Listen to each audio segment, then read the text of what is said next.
Welcome to the Magnify Your Miracles podcast.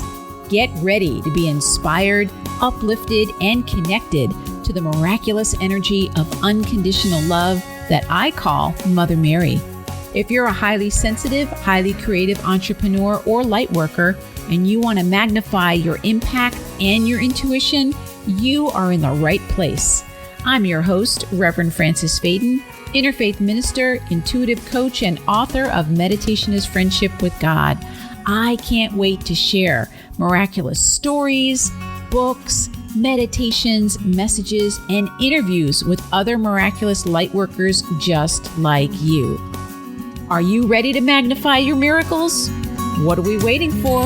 Let's get started.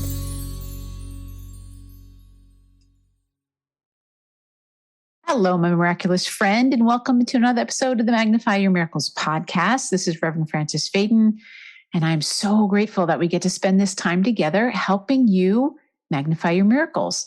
Today, I'm going to be sharing a book with you that I know can definitely help you experience more miracles in your life, especially in the area of your health and your wellness. It's called Open Your Mind and Be Healed by Reverend Dr. Johnnie Colemon, and she is amazing. So before we get into all of that, let's take a deep breath together. Just get ourselves grounded and centered. If you're driving, just keep your eyes on the road, but bring your awareness to your breath. And just for the next few moments, not for very long, we're just going to take a few deep breaths. And what we are doing is we're telling our mind, get ready for miracles. We're telling our mind that we are open to whatever it needs to hear.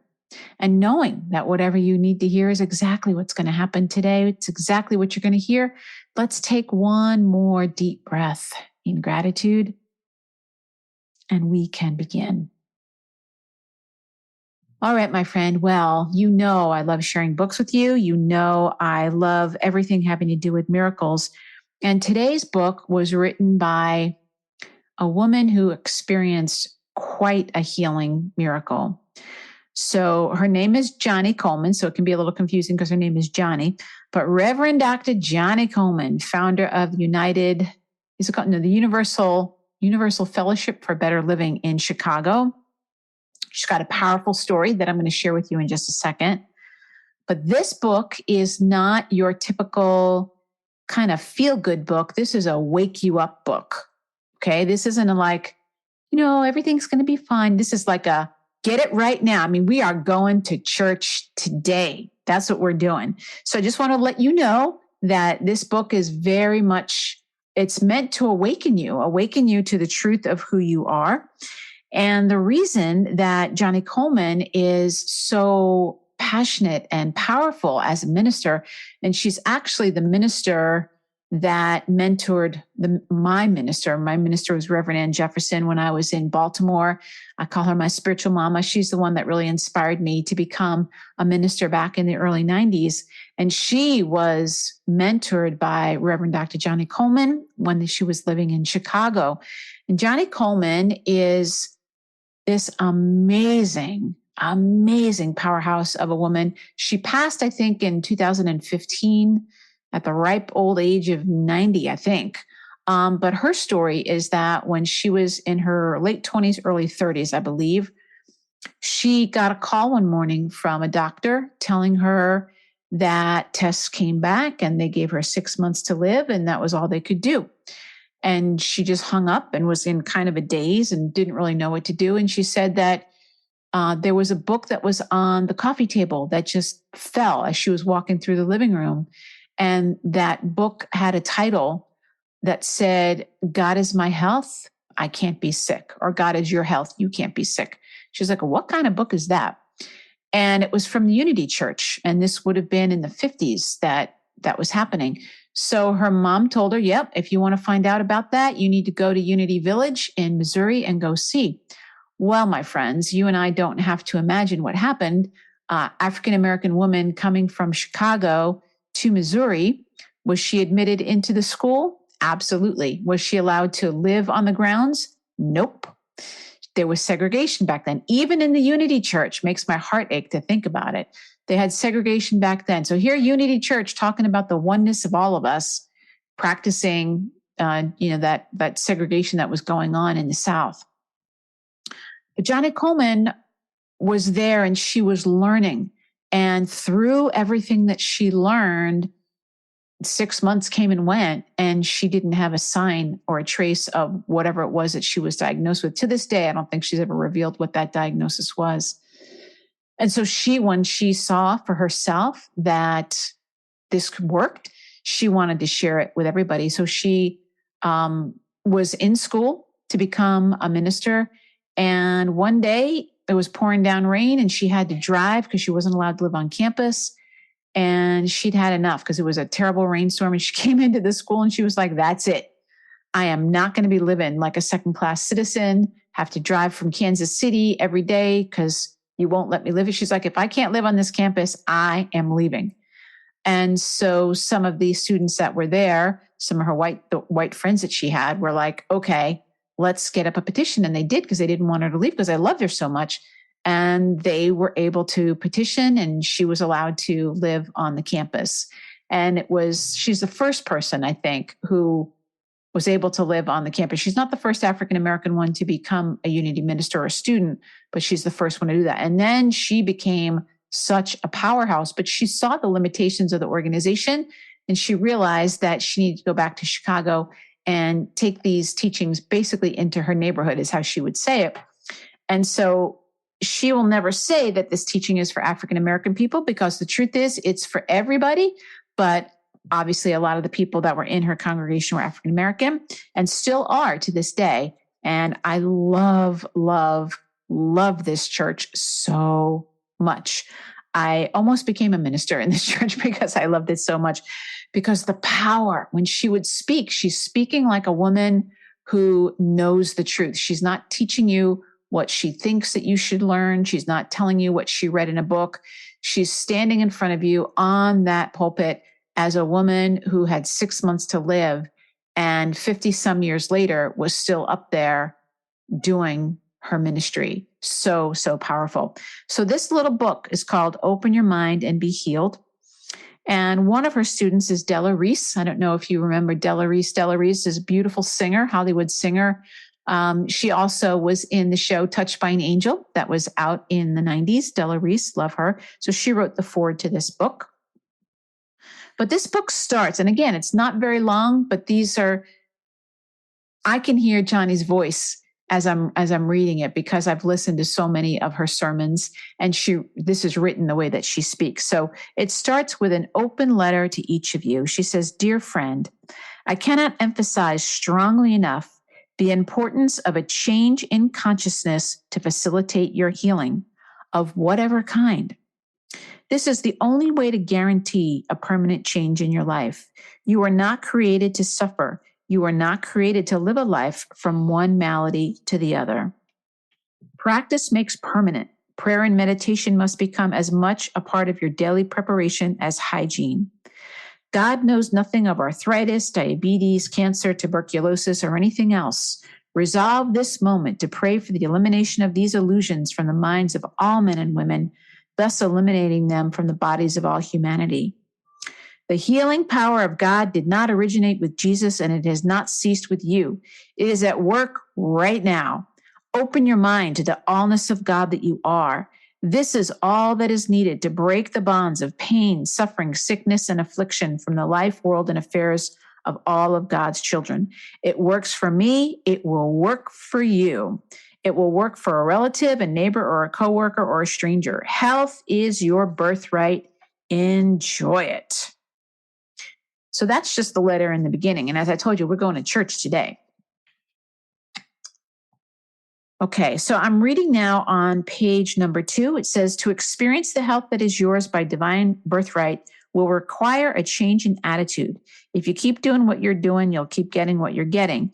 The change is in the way you view yourself and the universe. For too long, too many people have believed in a punishing, judgmental, faraway God, a deity that sent rewards and punishments to lowly human beings. The belief is that God uses sickness, disease, and affliction to control humans and to force them to obey his commands. Some people still believe that God is always in the sky while they live on earth. This is a sampling of the many false concepts perpetuated by a human consciousness. It has forgotten who and what it is. Now is the time to set the record straight. You are God's greatest creation. You are made in the image and likeness of God. You are a child of God. You have mastery, authority, and dominion over everything in your world. Your true nature is spiritual and not human. You are a spiritual being having a human experience. This is not a motivational speech or a spiritual pep talk, but it is the truth about you. The truth did not originate with me or any other minister. It originated with the one power and the one source of all, God. It is recorded in the Bible in the first chapter of Genesis.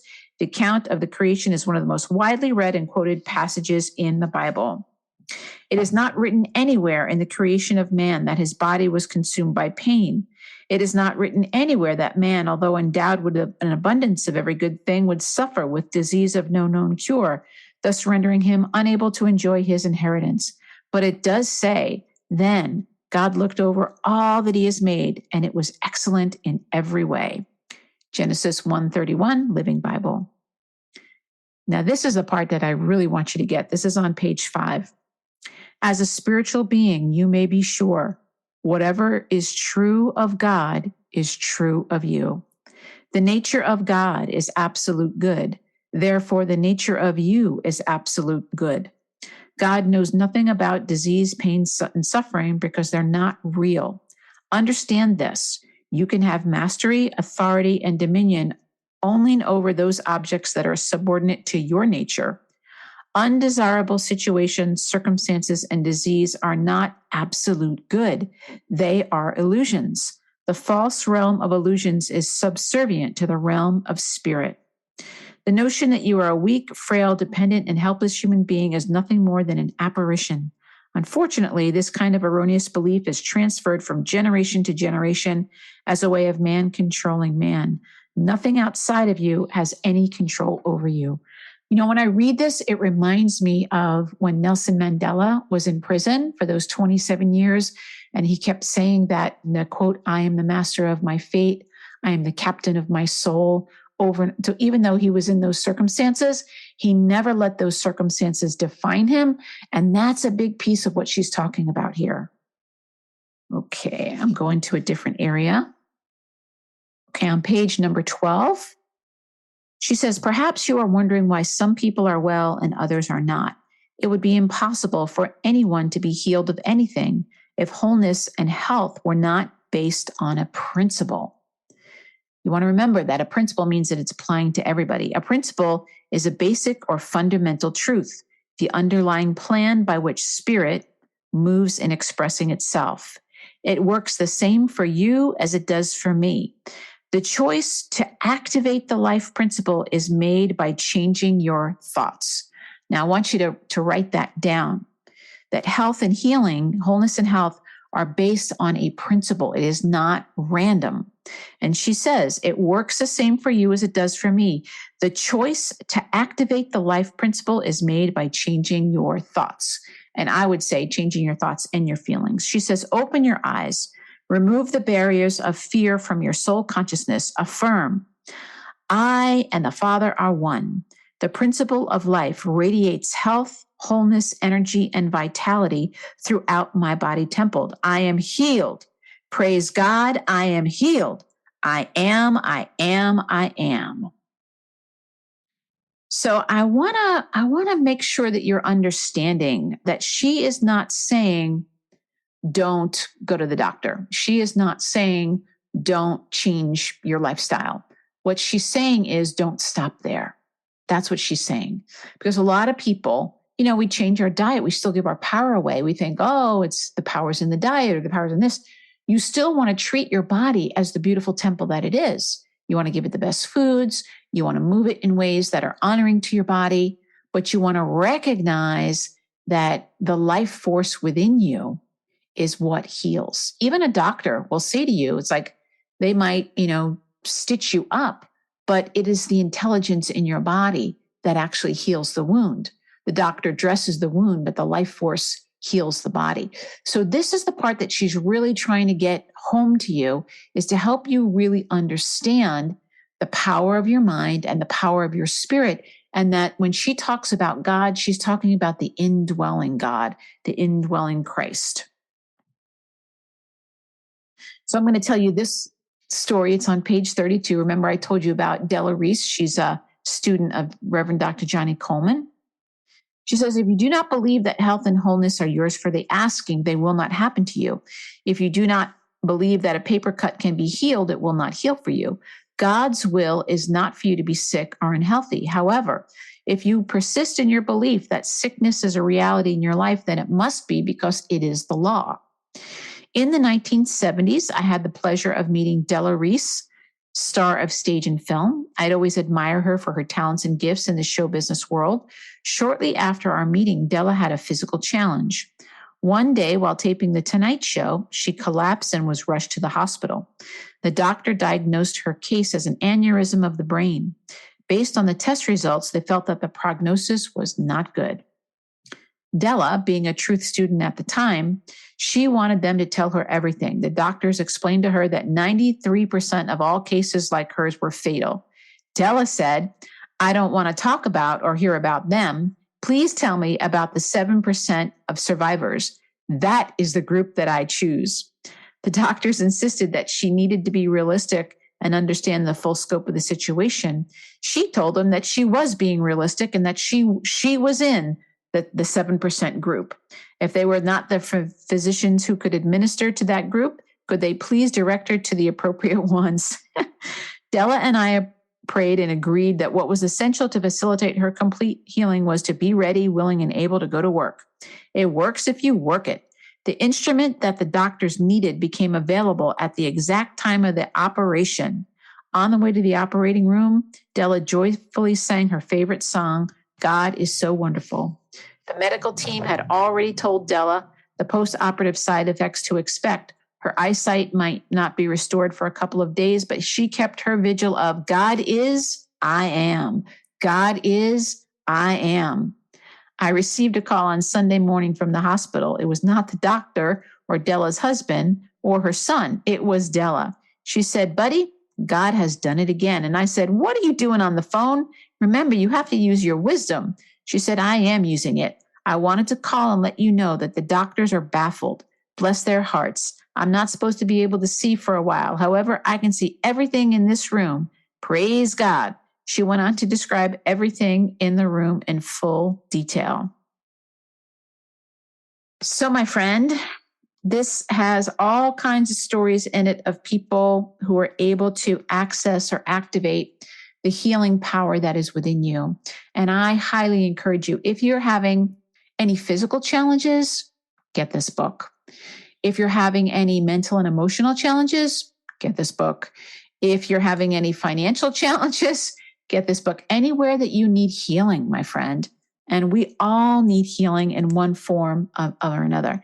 Now, remember, this book is not going to coddle you. It's not going to it's not going to give you platitudes. She's telling you real life experience, her own experience, as well as, her congregation over 50 years of working with people, miraculous stories of people not being able to walk and then being able to walk, people overcoming adversity in all kinds of circumstances. But the core message is open your mind to the truth within you, that the kingdom of God is within you. The energy of healing is within you. All we need to do is let it come out by having that faith, by choosing to allow ourselves to dwell in the consciousness of the divine. It's not about going outside to a church or a fancy place. It's all about connecting to that source that is within you. This is what Jesus says. This is what all the great teachers have said, is that the energy is within you. This is why I say to you, my friend, that your miracle is already here. How do I know that? Because it's already within you. Our job is to become aware of it and to activate it. This is why in my own work, I focus so much on doing activations for people. We are waking up your memory of what's possible for you. We're waking up your consciousness so that you remember the kingdom of the divine is within me. It's not out there. It's within me. So that's what I wanted to share with you. I really hope that you decide to get this book, Open Your Mind and Be Healed by Reverend Dr. Johnnie Colemon. She does have some videos on YouTube that I've been watching. So powerful, just so wonderful to be in the presence of a woman who owned her authority and her power so clearly, and humble in the best way and powerful in the best way. Like, she knows who she is, and she knows who God is, and she knows about their relationship. And I think that is the most powerful thing of all. So my friend, if you have somebody that you know that could use to hear this message today, please forward this to them and pass it on. That's how we spread the light in the world, by letting people know about the resources that we've found that really work for us. And I love doing that. I love connecting people with resources that are so powerful. Feel free to share it, social media, any other place that you can think of. And if you're able to leave a review, that helps me out the most. So thank you once again, my friend. I'm so grateful for you.